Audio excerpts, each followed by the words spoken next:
Muito bom dia a todos vocês que nos assistem diretamente do estúdio da União Rádio Web em Piracicaba. É bom que vocês saibam que a União Rádio Web é uma rádio espírita, trazendo o espiritismo para mais perto de você. E, na realidade, a União das Sociedades Espíritas, a USE de Piracicaba, é presidida pelo nosso confrade Álvaro Augusto Teixeira Vargas, um batalhador incansável pela causa doutrinária, escritor, palestrante e líder espírita de nossa região. Por 4 vezes, assumiu a presidência da USE, deixando um legado de trabalho e dedicação ao espiritismo.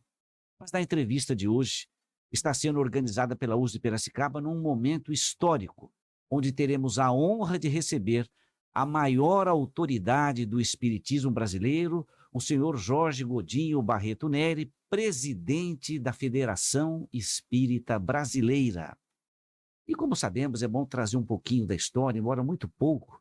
A história da FEB é uma história recheada de acontecimentos notáveis, mas a Federação Espírita Brasileira foi fundada no dia 2 de janeiro de 1884, com Augusto Elias da Silva, na cidade do Rio de Janeiro.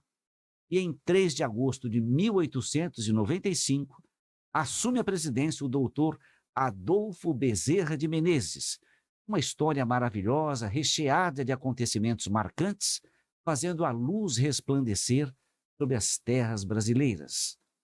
A FEB protagonizou no Brasil um movimento espírita nunca antes observado no mundo.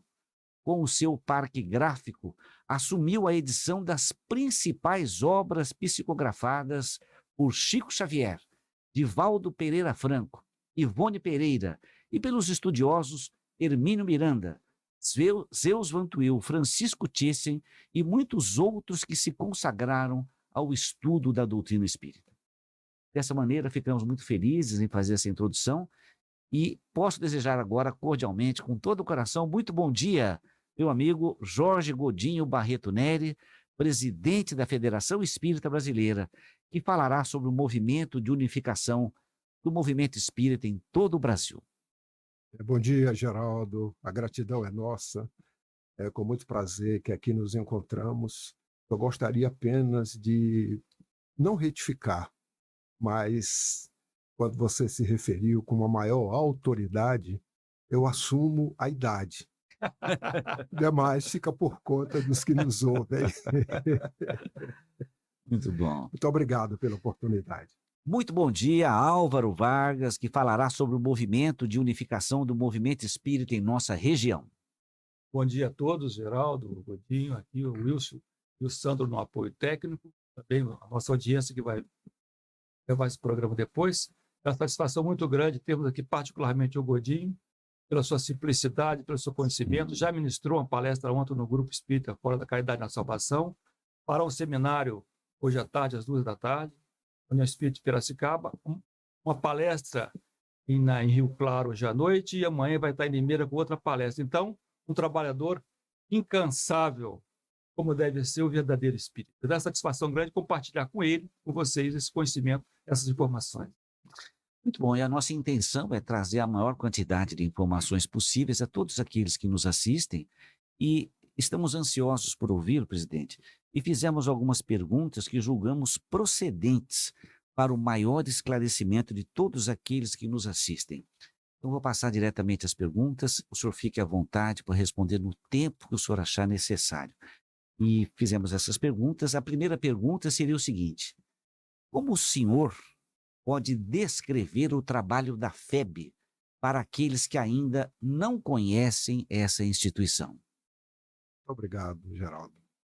Realmente é uma pergunta e você me dá a oportunidade de não ter tempo limitado.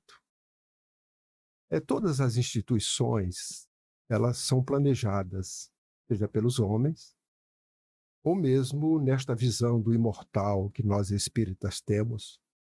Muitas das vezes há um planejamento antes do nascimento.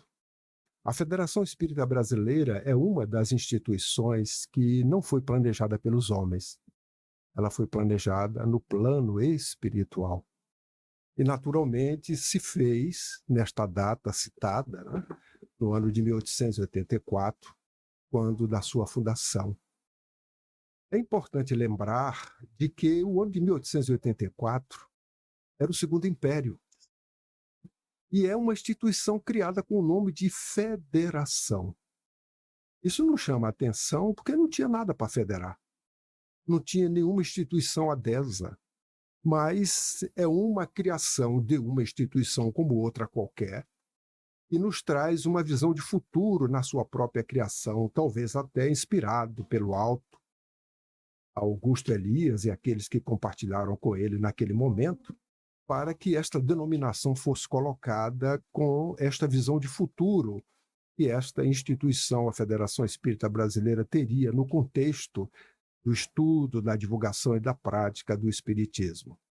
Então, a federação ela foi criada com este propósito de estudar a doutrina espírita, de divulgá-la, mas, sobretudo, de praticar os ensinos que o espiritismo nos traz como sendo o Evangelho de Jesus redivivo, esclarecendo-nos como uma chave fácil aqueles entendimentos que, à época, Jesus nos falou através de parábolas e também de alegorias, e que, quando se ler a sua mensagem na Boa Nova, apenas restrito à letra, fica muitas das vezes ininteligível o entendimento. Mas quando nós retiramos da letra a essência, o fundo, o Espiritismo nos traz esses esclarecimentos. E a Federação Espírita Brasileira, ao ser criada, ela, ao longo do período da sua existência, como toda instituição, passou por dificuldades. Os 10 primeiros anos da Federação Espírita Brasileira foram anos difíceis. Primeiro que não tinha uma sede própria. Eram locais alugados e que naturalmente sofria os interesses, as preocupações até dos proprietários. Quando desejavam aquele espaço, a FEB teria que buscar um outro espaço. E também de uma forma muito pequenina, incipiente ainda, com as dificuldades naturais que aquele contexto histórico do nosso país veio proporcionar. Então, nós estamos falando do ano de 1884. Não devemos esquecer que, na nossa história, 4 anos depois, nós tivemos a abolição da escravatura, 1888. Logo, no ano seguinte, nós tivemos a proclamação da República, com a mudança nesse contexto histórico, porque o Segundo Império finda e vem o Estado Novo, vem uma nova república, não é, trazendo, inclusive, consequências para o espiritismo. E a Federação Espírita, podemos dizer assim, uma criança nesse contexto, não é, vivendo todas essas, eu não digo turbulências, mas essas mudanças significativas na história do Brasil, no contexto onde essa instituição nova se encontrava. Mas conseguiu passar por todos estes problemas graças justamente aos princípios basilares que o Espiritismo nos traz na compreensão da vida como espíritos imortais que somos e também do próprio propósito de uma instituição que tem este objetivo de estudar, de divulgar, mas, sobretudo, de praticar estes ensinos que o Espiritismo nos traz resgatando o Evangelho de Jesus. Então, a Federação Espírita Brasileira, para aqueles que não a conhecem, ela teve essa sua gênese, esse seu contexto. Mas, se me permite, eu poderia também fazer algumas considerações antes da sua própria criação. Devemos lembrar que o Espiritismo no mundo, com a codificação, 1857, nós tivemos o codificador realizando os seus trabalhos. E ele veio a desencarnar em 1869. Com a desencarnação de Allan Kardec, a liderança espírita no mundo ela ficou perturbada, porque a referência maior não estava mais entre nós. Na Europa, procurou-se substituí-lo, mas em vão, porque não havia substituição. Nos demais países, buscava-se também alguma coisa que viesse dar continuidade ao trabalho. E aqui no Brasil, buscava-se uma instituição que pudesse coordenar, trabalhar este movimento ainda nascente, né, no nosso país, e buscou-se realizar, até por inspiração do alto, algumas instituições que pudessem fazer esse papel de coordenação. E nós tivemos a iniciativa do Grupo Confúcio, que foi, à época, criada no ano de 1873. Esse Grupo Confúcio, essa denominação, ela se dá em função do espírito, que tinha uma familiaridade com os espíritas no Rio de Janeiro, e as suas comunicações é o espírito da falange de Ismael. Para os que não sabem quem é Ismael, é o governador espiritual do nosso país, né? E que, junto com Cristo, tem um objetivo, um propósito, que é justamente de ajudar o Cristo na cristianização da humanidade. Quer dizer isto? É que a humanidade entenda que nós somos imortais, que nós não nascemos, vivemos uma existência, morremos e tudo acaba. Então, Jesus já nos provou de que a morte ela não existe quando a matou, podemos assim dizer, quando surge logo em seguida, no terceiro dia, conforme previsto pelas Escrituras. Nos traz princípios que o Evangelho, da comunicabilidade entre ambos os planos da vida, né, da pluralidade dos mundos habitados, da lei de justiça, a justiça divina, ou seja, nos elenca diante de informações que nos convoca a ver a vida como ela realmente ela é. Uma existência passageira, porque a vida do espírito ela é única. Criado, ele é imortal.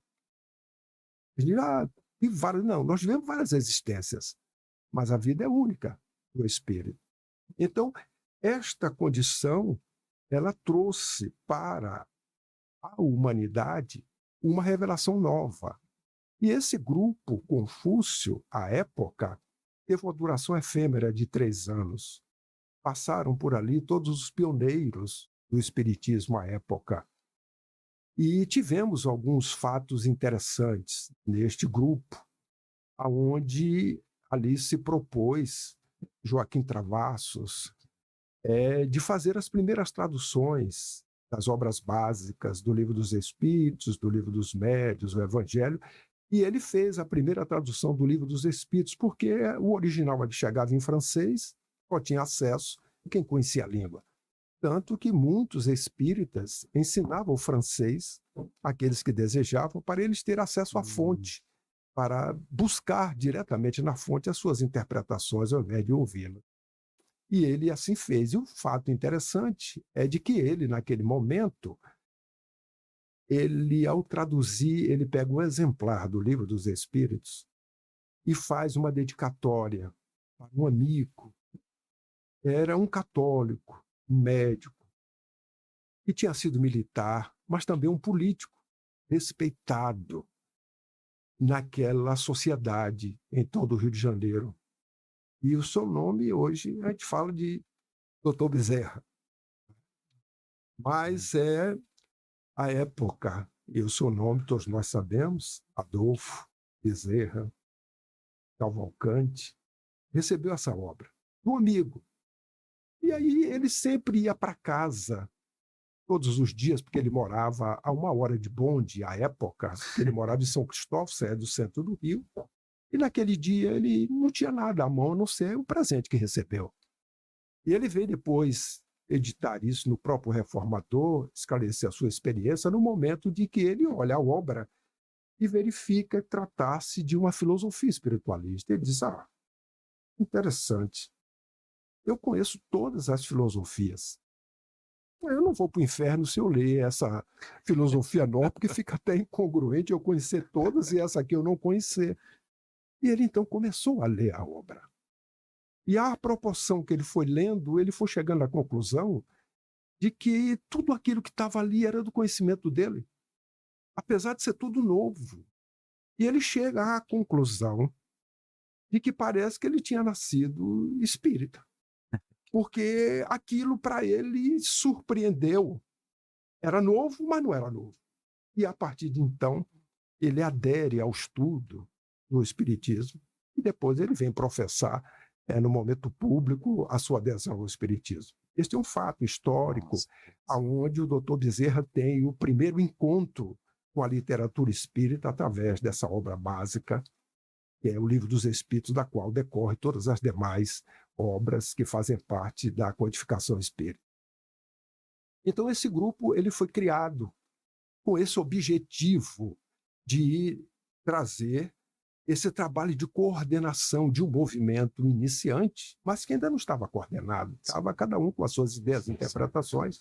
Ele se extingue 3 anos, cria-se um outro grupo com o nome Deus, Cristo e Caridade, que também tem uma duração efêmera. E por quê? Porque foi para o lado do academicismo, lado acadêmico. E aí, o persistente, o grupo ele se dividiu, mas continuou. Bittencourt Sampaio, Saião, Frederico Fig, né, à época, Frederico Júnior, perdão, à época, que era o médium. E cria-se um novo grupo com o nome Fraternidade. Também durou até o ano de 1893, se eu não me engano. E este grupo também se desfez porque entrou para o lado acadêmico, do lado da psicologia. E aí a linha que era justamente chamados de místicos, porque estudavam o espiritismo, vendo como sendo uma doutrina nova que resgatava o evangelho de Jesus, esse fundou o Grupo Ismael.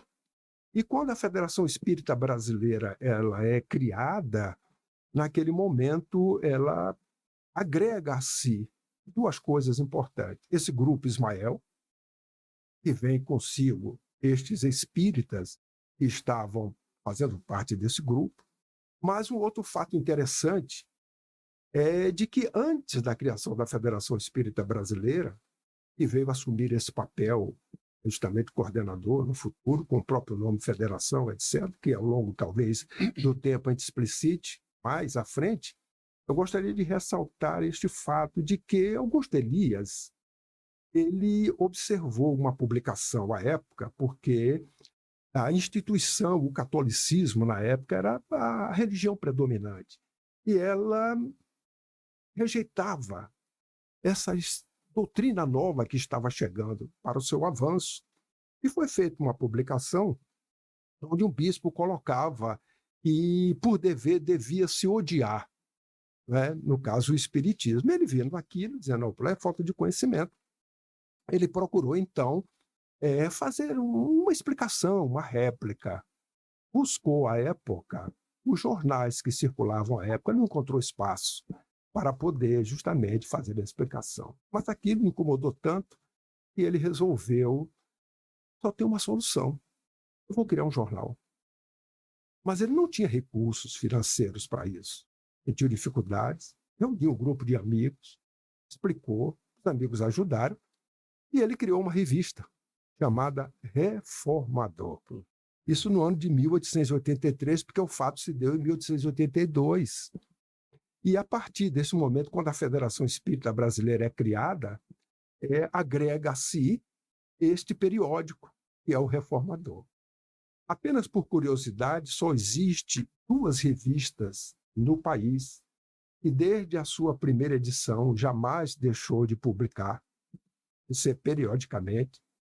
Uma é o Diário Oficial, a outra é o Reformador. E desde 1883 até os dias de hoje, vem cumprindo o seu papel de divulgar o espiritismo e, naturalmente, sofrendo as evoluções do periódico ao longo do tempo, de acordo com as suas próprias necessidades. Então, aqueles que não conhecem, eu procurei dar agora sim uma síntese desta instituição Federação Espírita Brasileira com o seu propósito de, inicialmente, como uma casa espírita, outra qualquer, sendo criada no Segundo Império, com o nome de Federação, mas que depois passou por algumas circunstâncias que nós podemos dizer até com a própria proclamação da República, né, que veio colocar no próprio Código Penal o espiritismo, trazendo algumas consequências. Muito bom, excelente. Álvaro, você gostaria de fazer algumas pontuações, alguns comentários sobre essa introdução maravilhosa do Godinho? Não, acho que foi muito bem esclarecido. O Godinho colocou bastante propriedade, mas o que eu gostei muito que o Godinho mencionou, essa ação, do alto, toda a programação estabelecida para que chegasse até a federação. Inclusive, nada acontece por acaso. Então, a gente, mero trabalhadores, cumprindo um programa que foi estabelecido, e é para todos nós, espírito em particular, um chamamento maior, né? E ver que não estamos aqui por acaso. Então, esse grupo foi formado, todas as transformações socioeconômicas que o Brasil passou, preservou. Você pega o movimento da Europa, que não avançou tanto, e aqui, o Godinho estava falando há pouco, temos 10 a 15 mil centros espíritas, aproximadamente, já no Brasil estabelecido. A Boa Nova, o verdadeiro cristianismo, está bem estabelecido. Mas segue uma programação desde lá de trás, com esses pioneiros, verdadeiros missionários que viram a bandeira brasileira. E é interessante esse destaque porque, por vezes, a gente pensa que nós somos os fundadores, mas nós fazemos parte de toda uma estrutura, nós somos elementos utilizados para que a voz do Cristo possa chegar aqui na Terra. Então, muito bom. Godinho, como segunda pergunta, poderia fazer a segunda pergunta? Como tem sido o seu trabalho desde que assumiu a presidência da FEB? Essa é uma pergunta que você me obriga a falar de mim, que eu não gosto.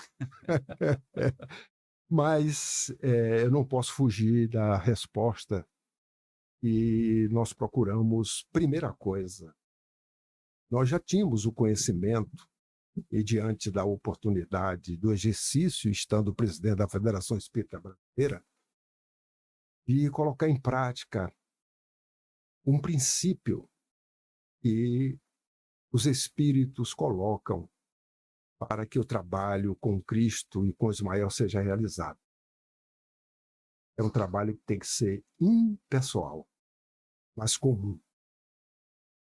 Ao verificar esta proposta do alto para nós, trabalhadores, eu verifico logo que não há espaço para o personalismo. Se nós colocarmos o personalismo, estamos desviando do propósito. E é muito claro, é muito transparente esta informação para o trabalho com Cristo. Se o trabalho é impessoal, nós nos recordamos do trabalho de Kardec. Quando o Livro dos Espíritos foi colocado, e olha o nome, porque às vezes a gente fala o nome e esquecemos de debruçar, meditar sobre o nome. Livro dos Espíritos. O livro não é dos espíritas, o livro não é de um espírito, e o livro não é de Allan Kardec. Ele concebeu isso com tanta profundidade que ele fez questão de distinguir, até nas fontes impressas no livro, aquele seu ponto de vista, a sua opinião, diante das respostas que os espíritos deram. Porque foi uma obra feita e revisada pelos espíritos. Então, é uma obra impessoal, porque nenhum espírito é detentor de que ele é o autor da obra. Então, isso já é um exemplo, desde o início do espiritismo, de que o trabalho deve ser impessoal, deve ser comum.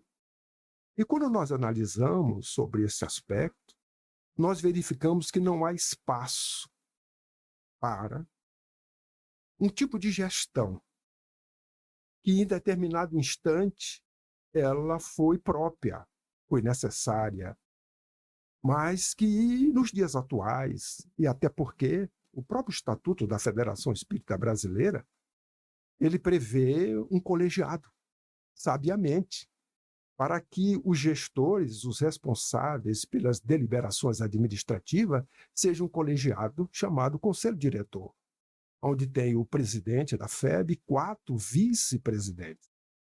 Então, nós trabalhamos em colegiado. As deliberações, elas são levadas a esse conselho, onde nós discutimos ideias, isso é muito importante, porque quando você reúne pessoas, o grande equívoco pelas nossas imperfeições é quando nós não discutimos ideias. Nós discutimos e, às vezes, vinculamos ideias às pessoas, e isto cria divisão, interesses. E quando o grupo amadurece, quando o grupo está maduro, você traz a ideia, e a ideia ela é tratada com base nos princípios que a doutrina nos traz, porque é uma instituição que está para estudar, divulgar e vivenciar a doutrina. Então, este colegiado trabalha justamente para que as deliberações da FEB sigam este propósito de impessoalidade, mas é um assunto que é comum a todos.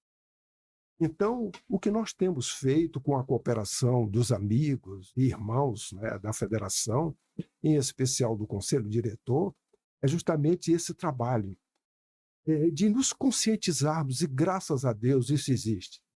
Vivemos num ambiente de fraternidade, onde deliberamos em conjunto, e a gente tem aprendido muito. Por quê? Vou dar-lhes um exemplo. Suponhamos que você é um mentor espiritual, tá certo? E que o Geraldo é um espírito protetor que o alto Ismael delegou para estar próximo de quem esteja exercendo as funções de presidente ou de vice-presidente com essa responsabilidade. Mas suponhamos que seja apenas uma função onde só o presidente delibera. Aí o Geraldo diz, puxa, eu estou diante de uma dificuldade muito grande, porque o presidente da instituição, ele ainda é vaidoso, ele ainda tem egoísmo, ele não extirpou dele ainda isso, ainda tem um pouco, e todos nós temos, em dose maior ou menor. E eu tenho que inspirá-lo para que as ideias que cheguem até ele e as deliberações sejam as corretas para atender o planejamento do Alto de Ismael. E aí o Geraldo inspira o presidente. E o presidente toma uma boa ideia, o resultado é excelente, todo mundo aplaude, porque a ideia vem do presidente, e tudo converge para o presidente, para que ele possa deliberar. Mas como o presidente ele tem vaidade, tem egoísmo, estas deliberações vai dando a ele o quê? Condições dele encher o peito, não é? Se pavonar, se assim nós podemos dizer. E o Geraldo muito ocupado no plano espiritual para ter cuidado, para que não incentive, ao mesmo tempo que tem um dever de inspirá-lo para que a instituição, que é maior do que ele, possa ter as deliberações. Olha a dificuldade. Sim. Então, a gente já pode depreender os resultados, né, nessa hipótese. Agora vamos botar a outra hipótese. O Geraldo é este mesmo espírito no plano espiritual. E o presidente da instituição, ele não trabalha sozinho.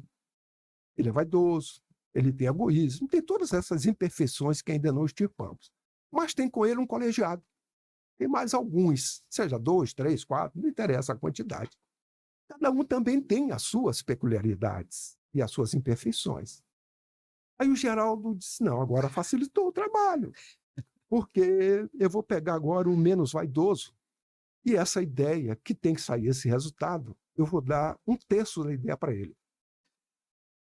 Porque o presidente já vem com a ideia dele formada, e querendo que a ideia dele seja aplicada, mas não é essa a ideia do alto. Aí o presidente traz a ideia para o grupo, aí o Geraldo inspira 1/3 naquele outro. Aí o outro dá uma ideia contrária. Como o grupo está discutindo as ideias, aí o presidente já vai ficar meio chateado. Puxa, a minha ideia aqui já está... Aí o outro terço da ideia ele já dá para o outro que vai falar próximo. Aí o Geraldo inspira o outro. Aí daqui a pouco já começa uma a complementar o outro. E o presidente, que tinha a sua ideia formada, ele tem duas posturas. Ou ele fica aborrecido, sai do propósito, ou ele vai entendendo que a ideia dele não era tão válida, porque aquelas ideias são melhores do que a dele. É uma questão de escolha. E o Geraldo está tranquilo, porque o trabalho está sendo impessoal. No final da reunião, saiu a ideia. Não é a ideia do presidente, não é a ideia de quem recebeu 1/3, nem de quem recebeu o 2º terço, nem o 3º terço. É a ideia do colegiado, que é maior do que os mais inteligentes que estejam naquele colegiado. E o Geraldo está em paz. Aí chega para Ismael, Ismael, missão cumprida. Não é melhor assim para o plano Sim, espiritual? muito Não é interessante. melhor assim para nós que estamos?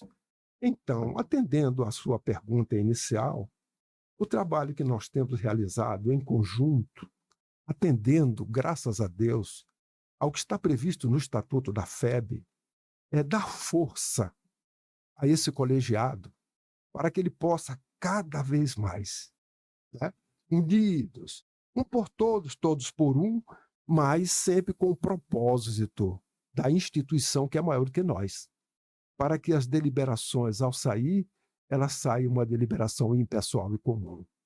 Então, é isso que nós temos trabalhado todos na Federação Espírita Brasileira, para que nós possamos levar à frente esse desafio, né, que é grande, e sabemos que não é nosso, é do alto, e nós precisamos apenas vivenciar os ensinos que Jesus nos dá para que nós sejamos instrumentos dóceis, instrumentos Sim. afáveis, para que essas inspirações do alto, do pseudo-Geraldo, né, chegue até nós e nós acatemos ela e saiamos das nossas reuniões alegres, satisfeitos, porque não houve imposições de ideias, mas houve discussões de ideias, mesmo se a do presidente, que já sabe que o trabalho é assim, ele não leva nenhuma ideia já pronta.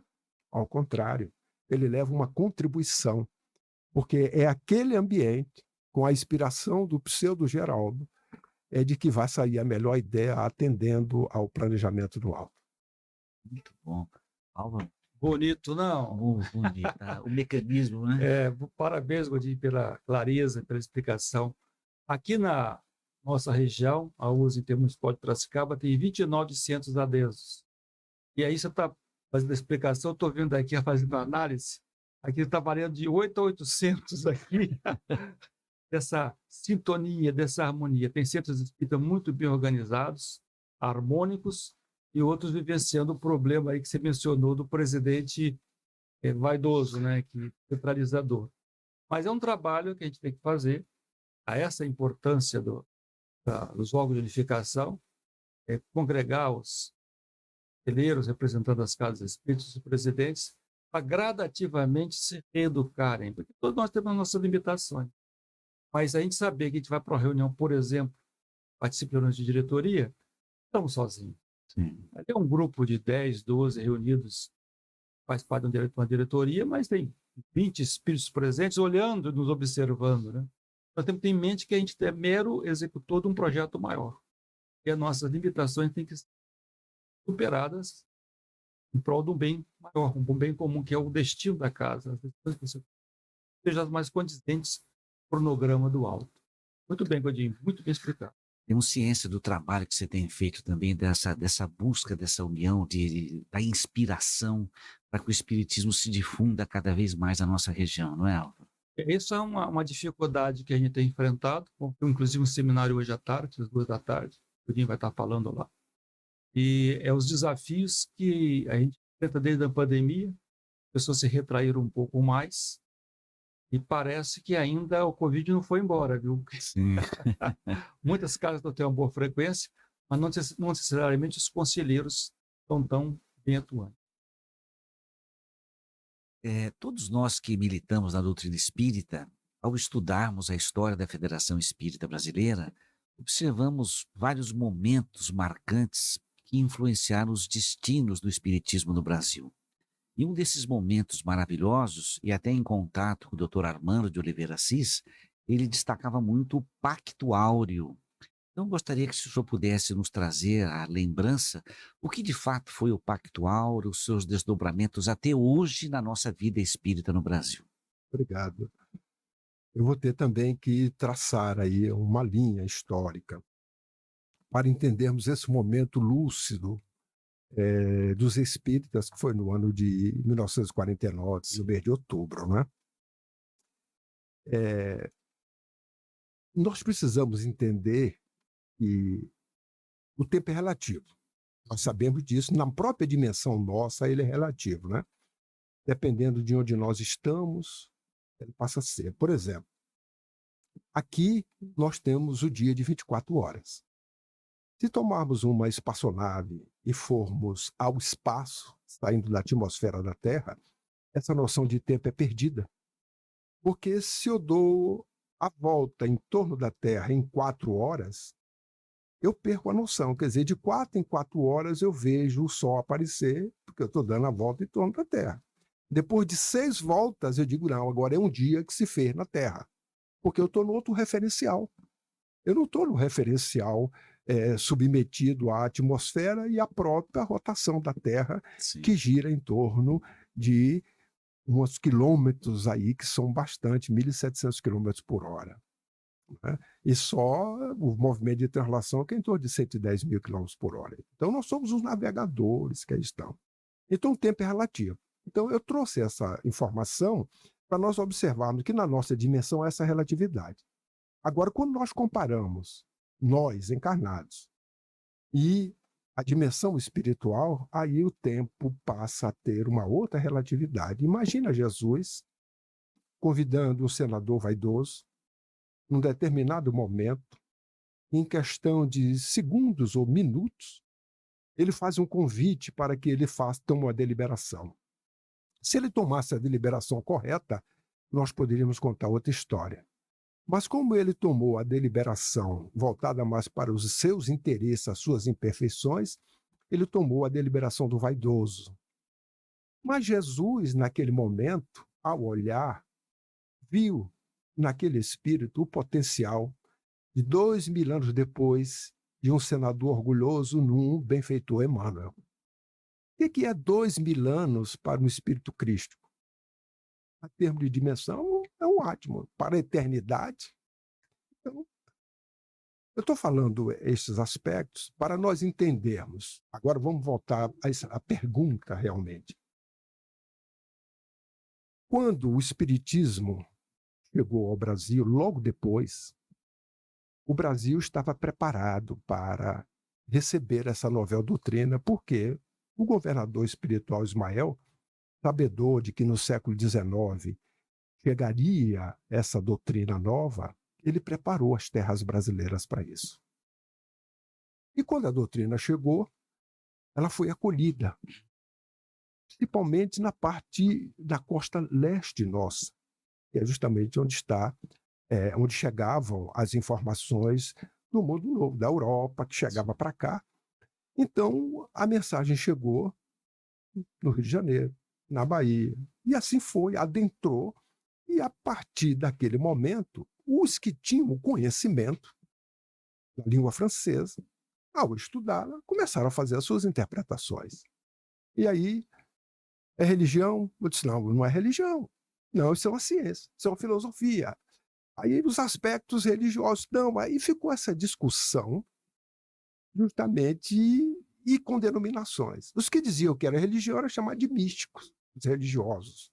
Os que diziam que era uma ciência nova, que era só ciência, que era filosofia, tomavam outro nível. Por isso que aquele grupo confuso que nós falamos ontem tomou o caminho, como grupo também Deus, Cristo e Caridade, do academicismo, depois da psicologia, porque eles se dividiam. E o movimento espírita, e aí vamos entender, eu estou falando do movimento espírita, de uma forma genérica, cósmica. Como diz Leon Denis, o movimento espírita é que os espíritas fazem do espiritismo. Então, o movimento espírita, naquele momento, eles tinham, se eu puder fazer uma comparação com setas, e tem uma seta que estava voltada para o propósito de Ismael no alto, do governador do nosso país e do governador espiritual da Terra. Então, algumas setas, pouquíssimas, estavam voltadas para esse sentido. As demais estavam tomando 360 graus, cada uma com as suas interpretações pessoais. E o movimento espírita, apesar de quando nós lemos o Livro dos Espíritos, e nós lemos o Evangelho segundo o Espiritismo, e quando nós conhecemos a mensagem de Jesus, em nenhum momento ele nos convida à desunião. Ele mesmo diz, a casa dividida era ruim, nos convidando a estarmos unidos num propósito, que é a lei de amor, a lei de fraternidade. Mas naquele momento os espíritas estavam com essas discussões inócuas e perdendo o sentido, o propósito que deveria ter a novel doutrina chegando ao país. Em função disso, Ismael, vou falar nas minhas palavras, né, para que a gente possa entender, combina com Kardec, desencarnado.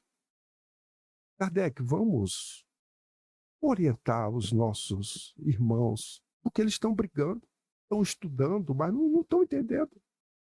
E preparou no Rio de Janeiro para uma mensagem póstuma de Allan Kardec, que veio a lume no ano de 1889, no mês de março. Quem desejar conhecer essa mensagem, está no livro A Prece, de edição da FEB. Tem 2 livros, um deles é Prece, o outro tem um artigo que antecede, A Prece. É este livro, A Prece. Tem 2 mensagens de Kardec póstumas, uma falando sobre obsessão, que era o que à época os médios, influenciados por estas influências, naturalmente, que davam acesso ao plano espiritual, e a outra foi justamente esta mensagem. E esta mensagem ela vem falar de 3 aspectos importantes. Vem instruir, convocar os espíritas ao estudo.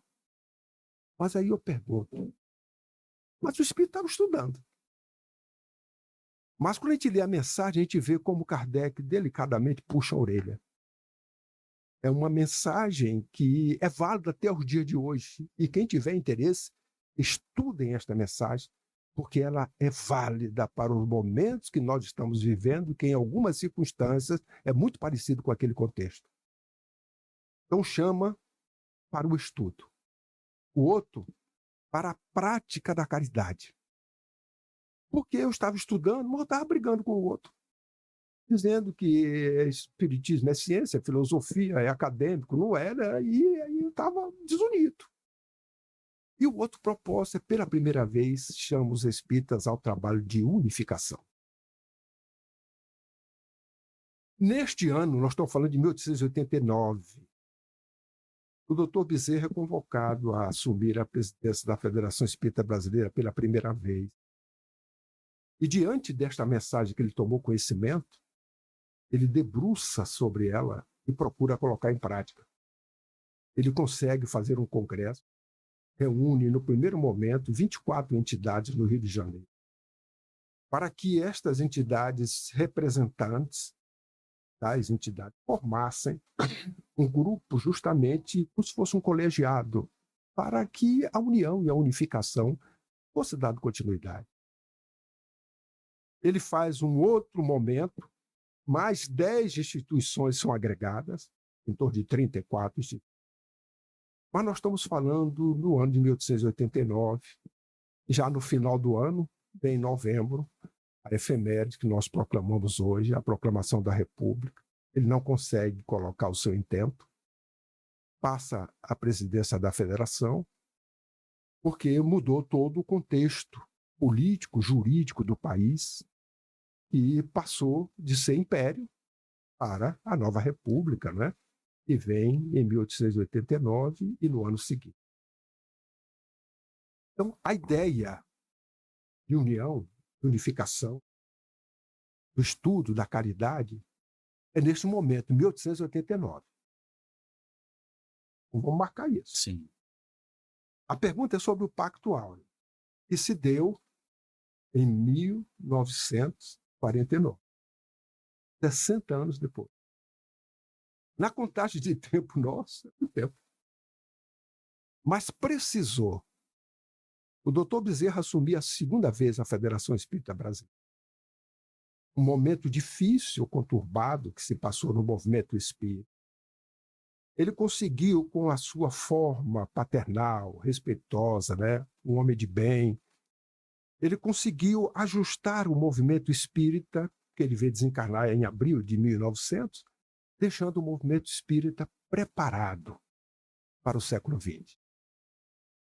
Quando ele assumiu pela segunda vez, foi lidado, porque a federação entrou num processo que ficou no fio de navalha, se podemos dizer, para fechar. presidentes, diretores abandonando, não tinha sede própria, dificuldade financeira, ataque das trevas para que as coisas não acontecessem. Ou seja, um momento muito crítico, ele assume nisso. E foi dado a ele plenos poderes. Então, o Estatuto da FEB deu-lhe condições para que ele pudesse fazer o que desejasse fazer, em confiança à sua postura, ao seu trabalho. Porque é um espírito missionário. Né? Dentre aqueles, 2 espíritos nasceram com missão, Bittencourt Sampaio e ele. Né? E aí ele cumpre a sua missão. Ele consegue, nesses 5 anos, deixar. Quando ele desencarna, assume o vice-presidente, que é Leopoldo Cirne. E teve uma gestão excelente durante 14 anos, né, que foi porque a eleição existe, era reconduzido durante 14 anos. Mas o primeiro ato foi justamente debruçar sobre o Estatuto e colocar ele em conformidade com a necessidade, porque tinha estado dado um Estatuto para atender a necessidade da época. E o Estatuto é modificado e, a partir de então, coloca a federação já no Estado Federativo, que já era a República, com esta visão de uma federação para agregar e ter aderido a ela instituições. Mas isso aconteceu porque houve um fato interessante na proclamação da República que veio acontecer no ano de 1890. No ano de 1890, nós tivemos o Código Penal sendo editado. E ele contemplou o espiritismo. Então era proibido os espíritos. Pela primeira vez, por medo, por receio, os espíritos que estavam cada um tendo as ideias separadas, resolveram unir-se para poder enfrentar esse desafio. Olha as consequências de um aparente mal que vem trazer. Né? Então a Federação Espírita Brasileira toma a iniciativa à época, uma casa espírita qualquer, fez uma carta aberta ao ministro da Justiça para poder explicar o que era o espiritismo. Não era nada daquilo, porque havia uma influência externa de outras instituições para justamente impedir esse avanço ou estudo. Não foi mudado o código, mas foi autorizado professar o espiritismo. A partir daí, a FEB ela tomou uma evidência, uma relevância no movimento espírita, onde todos desejavam estar próximo à Federação Espírita Brasileira. Bom, então, este fato foi quando Leopoldo Cirne ele assume, no Estatuto, ele já coloca alguns indícios sobre esta questão da adesão à Federação Espírita Brasileira para que ela tenha seja uma instituição em conformidade com o próprio nome, que é a Federação. Mas tem um fato interessante na sua gestão. No ano de 1904, são 100 anos da desencarnação de Kardec. Sim.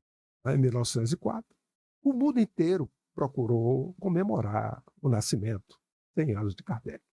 A Federação também assim o fez, colocou em reformador, mas culminou no mês de outubro com um grande congresso, aonde ali se fez seminários, se fez palestras, tudo o que se imagina num grande congresso. Mas o importante desse congresso foi o documento que os espíritas colocaram. Olha o nome do documento. Bases da Organização Espírita. Quer dizer o seguinte, os espíritos estavam desorganizados. Precisavam estar organizados, porque cada um tomando, o pé estava dividido. E esse documento ele dizia o seguinte, em cada estado deveria ter uma instituição e filiar-se às demais instituições espíritas a ela, para, junto com a FEB, formar, vou falar uma palavra, que só nos dias de hoje ela é vigente para os que entendem de tecnologia da informação. Para, junto com a FEB, formar uma grande rede. Olha só, isso nós estamos falando de 1904. E que esta união deveria ser de forma solidária e fraterna, respeitando as liberdades administrativa, financeira, patrimonial das instituições, mas que estivessem unificadas no propósito que não podia ser mudado, que é o espiritismo, a doutrina espírita. e nos unifica. E que fizessem estudos semelhantes ao que a Federação Espírita fazia. Livro dos Espíritos, Livro dos Médiuns, o Evangelho, livros da época. Bom, esse documento ficou. Passa o tempo. Dentro desses 60 anos, foi necessário, em 1910, nascer o querido Chico Saudoso, né? Um espírito missionário. Foi necessário trazer todas essas obras. Vir Brasil, Coração do Mundo, Pátria do Evangelho, que à época trouxe uma confusão no movimento espírita, uma série de coisas dizendo que a FEB tinha feito isso, aquilo outro. Chegaram até a dizer que não tinha a universalidade do ensino, porque era um único médium, um único espírito, etc., esquecendo da mensagem de Ismael, em 1873, que fala da missão do Brasil, fala dos espíritos, etc. Mas vamos lá, vamos em frente. Nasce Chico, vem fazendo as suas obras.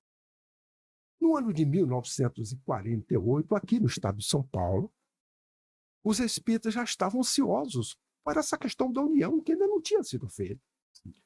Foi feito um congresso aqui sobre unificação no estado de São Paulo, mas tinha uma ideia. A ideia era de confederação, era algo que tinha sido feito, e os estados aqui do Sul, mais ou menos, delinearam essa ideia. Mas em 49, que é o mês de outubro, teve no Rio um congresso pan-americano espiritualista. E os espíritas se fizeram presentes lá, tanto de São Paulo, do Sul, do Brasil inteiro. E lá chegaram à conclusão de que era o momento de se fazer alguma coisa a respeito da união, da unificação. E observaram que a FEB não estava presente naquele momento nesse congresso. Não sei as razões, se foi convidado, não estava. E resolveram conversar com então o presidente da Federação Espírita Brasileira, Vantuírio de Freitas. E nos diz a história de que Vantuírio, dias antes, ele tinha feito uma resolução a respeito desses aspectos, com base naquele documento anterior, que foi lá de 1904. E aí, quando o grupo chegou para conversar com o Vantuírio de Freitas, trouxeram as suas propostas. E naquele momento, o Vantuírio de Freitas ouviu, pegou essa resolução e mostrou a eles o que era a ideia da Federação Espírita Brasileira, que era coerente com esse processo histórico. E todos, ao verem aquilo, ficaram não só admirados, como também aceitaram, porque trazia tudo aquilo que eles tinham de interesse, a proposta, e algo ainda mais. Este encontro foi depois denominado a Grande Conferência do Rio de Janeiro, que foi uma reunião da Federação Espírita Brasileira. E daí resultou numa ata de 19 artigos, e que, por inspiração, Lins de Vasconcelos disse: olha, isso aqui não é uma ata.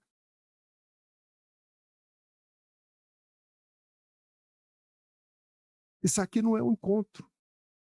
Isso aqui é um pacto que nós estamos fazendo. E daí o nome Pacto Áureo, Pacto de União, que veio 60 anos depois materializar aquela ideia que Kardec, em 1889, havia trazido para os espíritas para se unirem, se unificarem. E aí saiu o documento Pacto Áureo.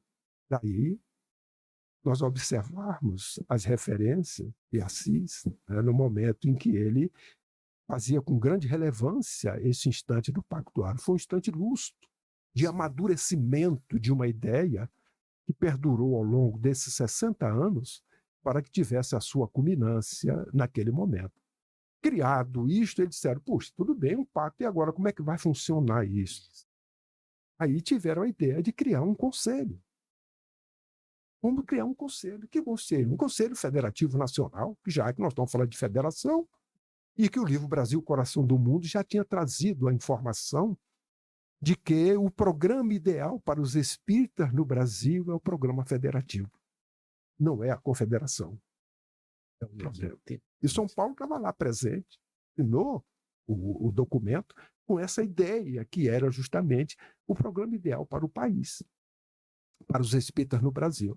E é assim que nós vamos encontrar esse instante do Pacto Áureo trazendo para os espíritas um conselho federativo.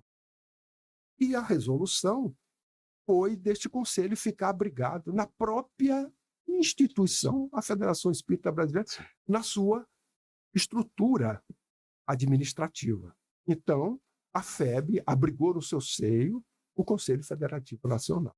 Ou seja, abrigou no seu seio o movimento espírita, cumprindo, naturalmente, as inspirações do alto para que ela cumprisse o seu papel de coordenadora do movimento espírita brasileiro, abrigando em seu seio o movimento espírita agora organizado e com um propósito definido. Então, o Pacto Áureo é este momento culminante, né, de uma ideia que não surgiu ali naquele momento, por acaso, agora vamos criar um pacto, nada disso. É uma história sobre isso que vem amadurecendo ao longo do tempo, em função até, talvez não tenha saído antes, pelas nossas imperfeições, né? As dificuldades de fazermos mudanças, quando sendo convocados a mudança. Nos diz Kardec de que quando algo novo surge, para nós fazermos uma mudança, sai de uma zona de conforto, onde você já tem tudo construído. Na hora que você abandona a zona de conforto, você já não a tem mais. Mas tem um futuro a ser construído que ainda não está construído. Você fica no limbo. Porque você não está mais na zona de conforto, porque ela já não lhe atende, e o futuro que você espera ainda não está construído. Então, você, neste instante, você se mantém quando você tem confiança, você tem fé, né? Você tem fidelidade a um propósito que você tem, e a esperança. E essa bela companheira de viagem quando você está nesse momento de crise, vamos dizer assim, porque você entra numa crise. Você deixou o que era acostumado para uma coisa que é futuro, que você ainda está construindo, que não viu pronto, mas você tem que caminhar deixando uma zona de conforto. Então isso traz o quê? Reações, né? Traz alterações, traz até dúvidas, incertezas, porque você está diante de uma coisa. E anteriormente era sedimentado, você estava tranquilo, com os pés no chão, e agora você tirou os pés do chão para construir uma outra coisa que você vai. E é assim a lei do progresso, né? Sim. É dessa forma que nós vamos. E quando nós nos adaptamos a isso, essas convocações de mudanças que devemos fazer, em especial na nossa própria autoiluminação, é que o Espiritismo vem nos trazer. E o Pacto Áureo, ele veio justamente colocar os espíritas de forma organizada dentro de um programa federativo.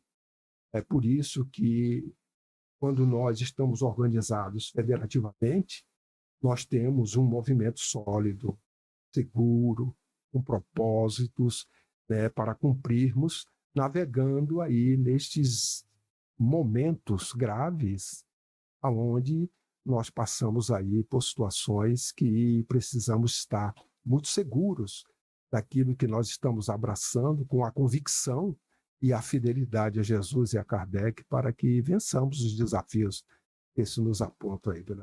Realmente é tudo muito instrutivo e maravilhoso que estamos ouvindo do presidente da Federação Espírita Godinho.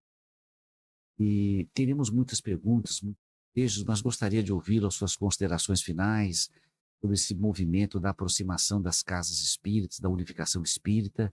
O que o senhor teria a nos informar, a nos dizer?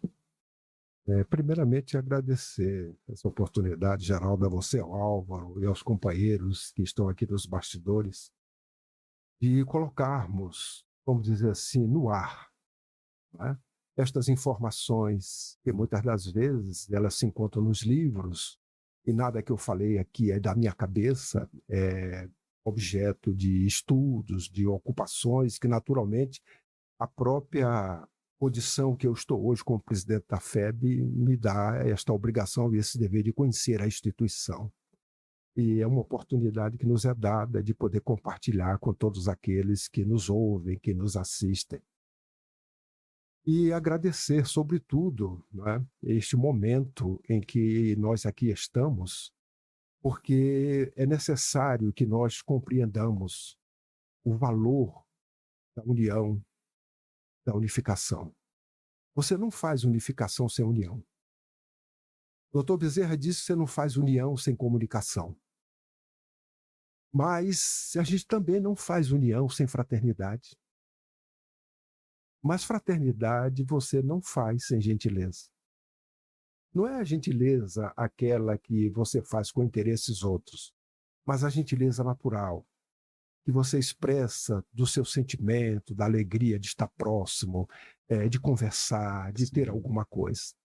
Mas também você não faz gentileza se você não tiver boa vontade. E boa vontade é benevolência. E benevolência faz parte da caridade. É por isto que este lema de Ismael, Deus, Cristo e caridade, deve viger nos nossos corações, nas nossas mentes, começando pela boa vontade, pela bondade, pela benevolência para com os nossos semelhantes, para que nós possamos construir esta união tão ensejada e, naturalmente, como já o Álvaro falou, ela é apressada. A unificação, ela tem o seu tempo, e naturalmente a proporção que a união vai se fazendo, a unificação ela vai ficando, é o que nos dá conhecimento, o venerando Dr. Bezerra de Menezes. Então, desejo a todos muita paz, a nossa gratidão a vocês por essa oportunidade de aqui podermos estar compartilhando estas informações. Dessa maneira, estamos encerrando esse maravilhosa. Vai ficar para os anais aqui do Espiritismo de Piracicaba e região. E agradecemos ao senhor Godinho pelo trabalho, pelas instruções tão interessantes que acabamos de. Obrigado, Álvaro, pelo seu carinho, pela sua dedicação e pela inspiração de todos nós espíritos